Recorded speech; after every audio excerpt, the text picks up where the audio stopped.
Competencies drive performance if rightly applied. How do you apply this in a real-time scenario in an organization? If the opportunities provided are sufficient enough and employees are encouraged to take up the opportunities, in my view, results will automatically come. The leaders in the organization should also have a belief in this process, and they should sufficiently invest their time in promoting this process, encouraging people to participate in this process. This also leads to helping the organizations on succession planning? Because succession planning need not always be a vertical movement, so it can also be a horizontal movement. So therefore, you have to build your roles and hierarchies also accordingly to identify the successes. That's what I would say. In my workshops, I teach people very basic things like what is attitude, what is skill, what is knowledge, what is the difference between competency and competence, and what are the various clusters of competencies. So why do you need to have this? What is the relevance between performance and competency? From when we will start seeing the results once it is implemented? Competencies once developed, the life cycle or the lifespan of the competency dictionaries, in my experience, has always been 3 to 5 years. But can startups also look at competencies to begin with? So startups can look at introducing this competency framework maybe in their second year, third year of their growth. And it is critical for the startups.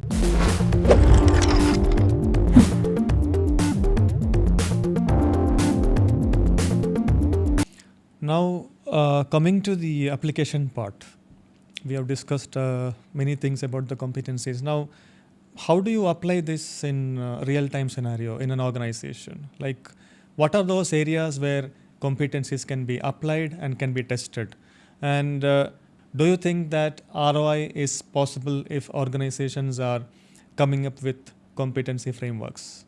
The primary objective of competency development should be to provide a platform for employees to grow. If the opportunities provided are sufficient enough and employees are encouraged to take up the opportunities, in my view, results will automatically come. Competencies drive performance if rightly applied. Okay. So if you do a bell curve and then you take an average and then say the average productivity or an average individual contribution in 2025 is so much, let's say X. The next year it should become X plus, the subsequent year it should become X plus plus. Okay. So in my view, the investment on competency development, will it lead to high performance? It would lead to high performance if rightly applied. Okay. In the sense that the leaders in the organization should also have a belief in this process, and they should sufficiently invest their time in promoting this process, encouraging people to participate in this process. The simplest way where it can be applied is competency-based training plan. Today, most organizations tend to rely on the feedback that is coming from the annual performance appraisal. True. And then from there, they'll try and create a training plan. Yes. So a training plan typically works based on the number of hours of training or the number of days of training that I'm required to extend to any employee. So typically it's 5 days in a year or 8 days in a year. And within that, there are some which are mandatory training, there are some which are technical training, and there are some which are behavioral training. So with the introduction of competency framework, you can quite be organized in terms of coming up with a very scientific training calendar. So instead of saying that everybody should participate in this communications training, everybody should participate in this problem solving training, you can go by the current proficiency level of an individual and then decide if this individual really requires to undergo this training. Okay. So therefore, it can be very focused on individuals. It can be, you will know, why am I doing this training? What is the kind of output that I'm expecting? You can give the competency indicators and the dictionary details to the trainer so that the trainer creates the training module and the content based on the competency definition. So other than training, which other area do you think that this can be applied? Hiring is another area. Okay. So typically in every organization, when a candidate is selected, the candidate goes through at least at a junior level, at least 2 or 3 rounds of interviews happen. And for a senior level, sometimes it goes up to even 5 to 6 rounds of interview. combination of both virtual and face-to-face interviews. So one of the things that organizations must do is to clearly distinguish each round as whether it's meant to assess the behavioral part of the candidate, or the functional capability part of the candidate, or the culture fitment part of the candidate. So what is the focus of the interview at that particular stage must be clearly defined. In my view, I think the second or third round of the interview in any organization should focus on whether the individual is demonstrating the required critical behavioral competencies for that role. For example, if I'm hiring someone for, let's say, learning and development, a manager position, relationship building is one of the key competencies that I would look for. True. Stakeholder management is another critical behavioral competency that I would look for. This is on the behavioral side. On the technical side, I would check if this person is very good in terms of program management. If this manager can also contribute towards, let's say, building a learning management platform. Whether this individual also has an ability to, let's say, come up with instructional design methodology to create contents, right? So if I'm looking at assessing the behavioral competencies, then I need to look at the first two. If I'm looking at assessing the technical functional exposure of the individual, then I should assess the later two. So that way, it'll become very clear. I mean, when I'm selecting the candidate at the end of all the stages of interview, I'm quite clear on the demonstrated behaviors, both on the functional and the leadership side, and I can take a very informed choice decision. And how do you bring this or align this with performance management system? See, as I said, finally, competency development should reflect on the performance demonstrated. Okay. Every organization, when they have the performance appraisal feedback given to the individual on the KPIs, they should equally look at also providing feedback on the competencies exhibited. So imagine that there is a two parallel tracks of dialogue happening. One track is you talk about the targeted KPIs versus actual delivered against those KPIs. So you are giving a feedback. So that is more about what were your targets, what were your goals, and what have you achieved. Another track is about how did you go about achieving them. What were you expected to demonstrate, and how did you go about achieving? What are those skills and knowledge that you could have exhibited for a better results that you did not exhibit? So that's the how part of it.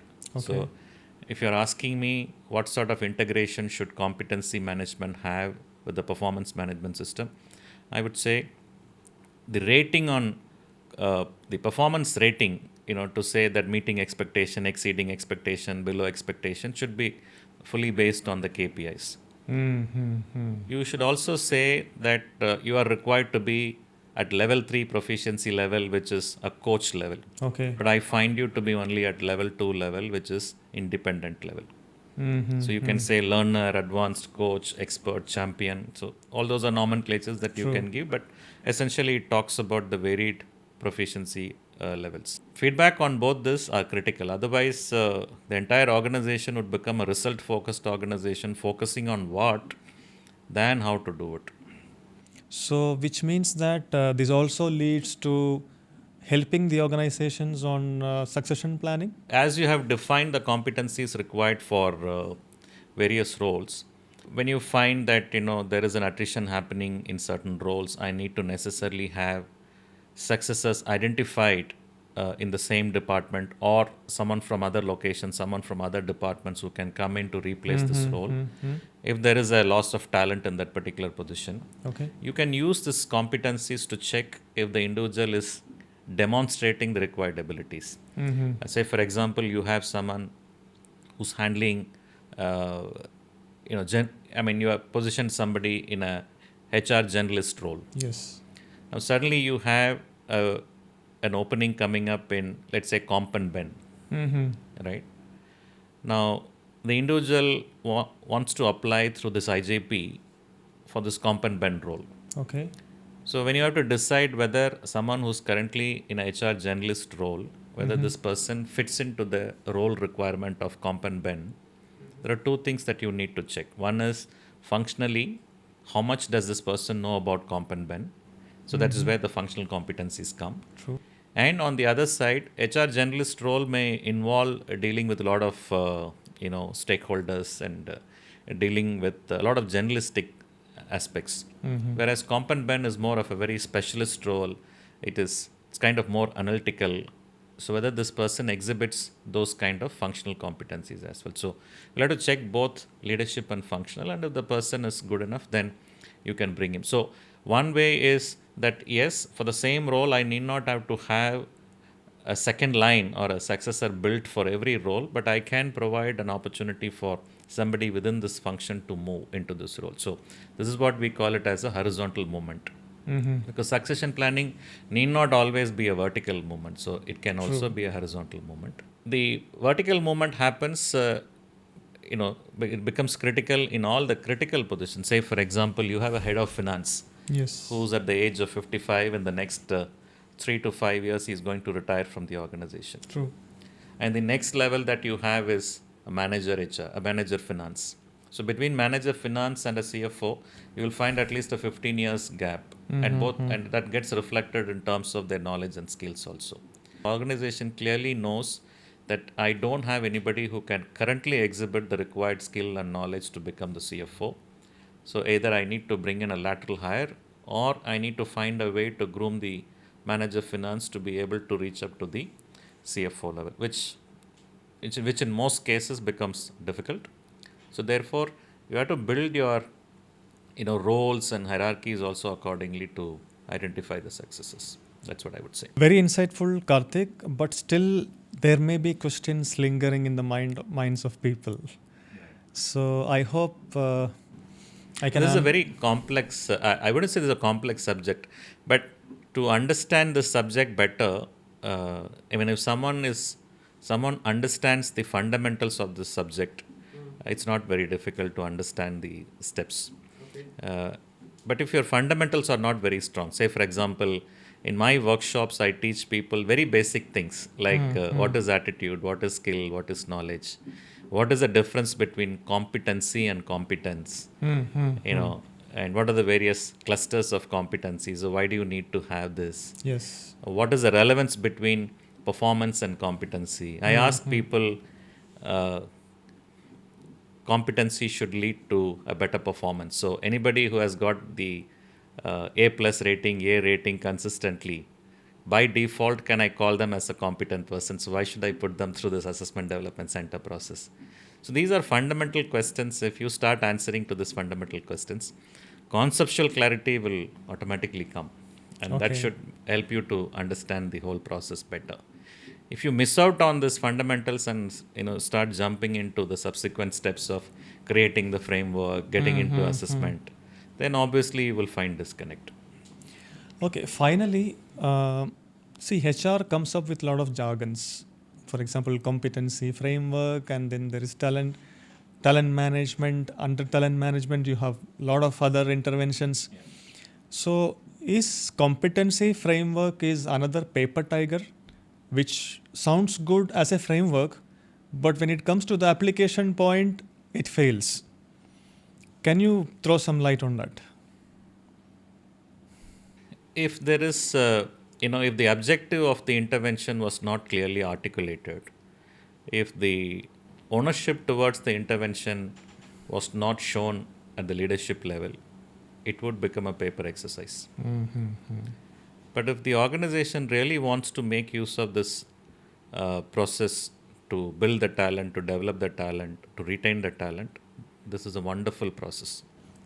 Okay. Because no matter what sort of nomenclatures that you bring in, what sort of jargons that you bring in, at the end of the day, when you look at it from an employee point of view, an employee joins the organization for various reasons. Primarily, one, am I joining in a good organization, reputed organization? Am I joining in an organization which has got a better brand? Second, the content of the role or the challenges that I'll be exposed to in the role is something that I like to do or not. Yes. The third is the people with whom I've interacted with during the selection process. Does it give the kind of a vibe that I'm going to be working with people with positive attitude, people with positive mindset, Yes. people with whom I will cherish working. And finally, the compen, what sort of compensation I get and the benefits that I get, and other factors like, the conveyance from my residence to office and how many days of work, what is the hours of work. So those are other True. things. But after joining, what I look for is, to get to understand more about my job and how my job can add value to the business.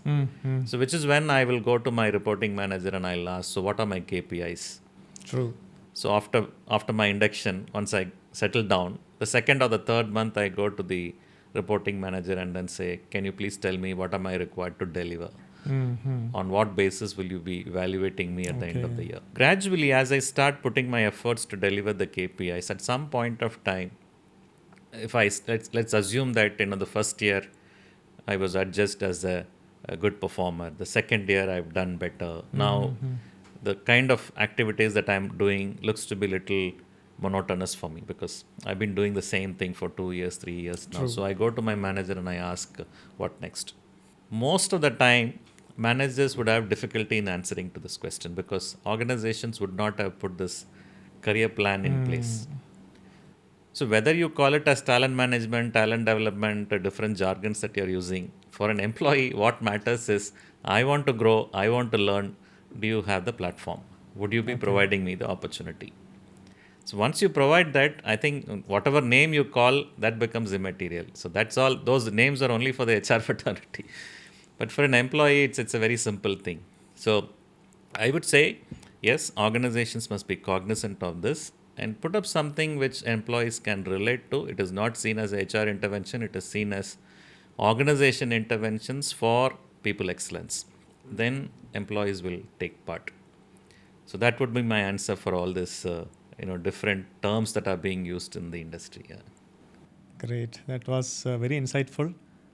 What is the ideal time frame you will be looking at if we are engaging you to implement this framework? When we can start and what would be the time frame, and from when we will start seeing the results once it is implemented? No, so we can classify the organizations into small, medium, and large organizations. Yeah.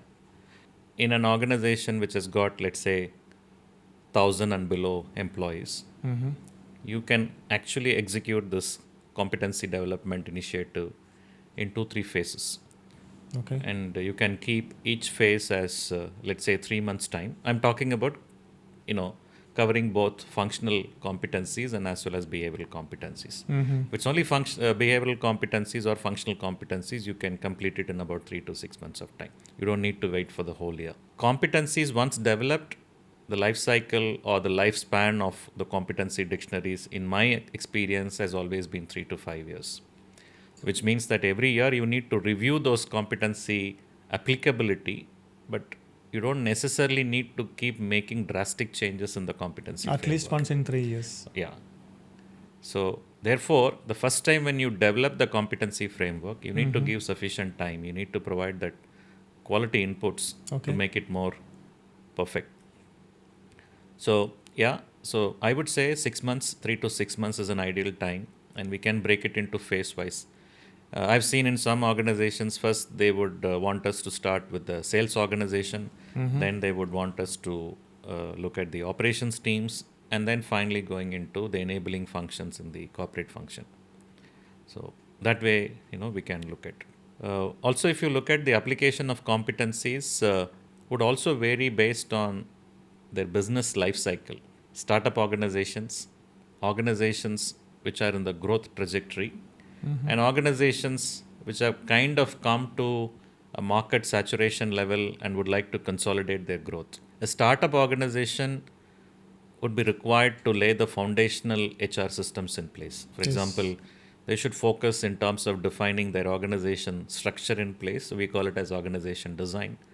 They should have a proper job descriptions in place, policies in place, competent framework in place, payroll systems in place, HR communication platforms in place. So I would say these are foundational HR processes that need to be put in place. That is for the startups.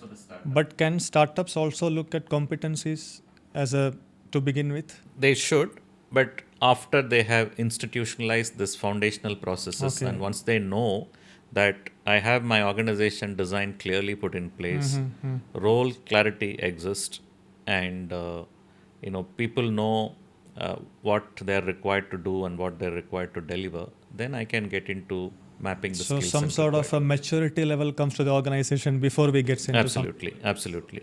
So startups can look at introducing this competency framework maybe in their second year, third year of their growth, and it is critical for the startups, I would say, because startups are highly result-driven organizations. Okay. The fact that they're expected to demonstrate results in the first few years of their organization start really requires the right kind of people to be in place. So while you may put in certain selection process to get the right fit, gradually over a period of time with the business scaling up, it's important to look at whether the individuals that you've hired for those positions really have that ability to support the scale up. Otherwise, they'll become misfit. That is when competencies become the real critical component. Whereas in a growth-oriented organizations, let's say, my product platform is set. I have identified my market segment. I know who my customers are. Yes. I have the right manpower in place, and I am looking at least 20%, 25% growth year on year. In that context, again, competency mapping and assessment of people against those competencies is very critical. For example, I worked in an organization that was looking at 3 times of a growth in 4 years period of time. So which meant the geographical expansion was huge. The number of new positions at a leadership level, at a middle leadership level, and as well as at the individual specialist level created were also, they were also required to hire more talent. So in this kind of a scenario, it is very, very critical for you to put this exercise in place, because an accelerated talent requirement can only be fulfilled through a right kind of competency framework in place.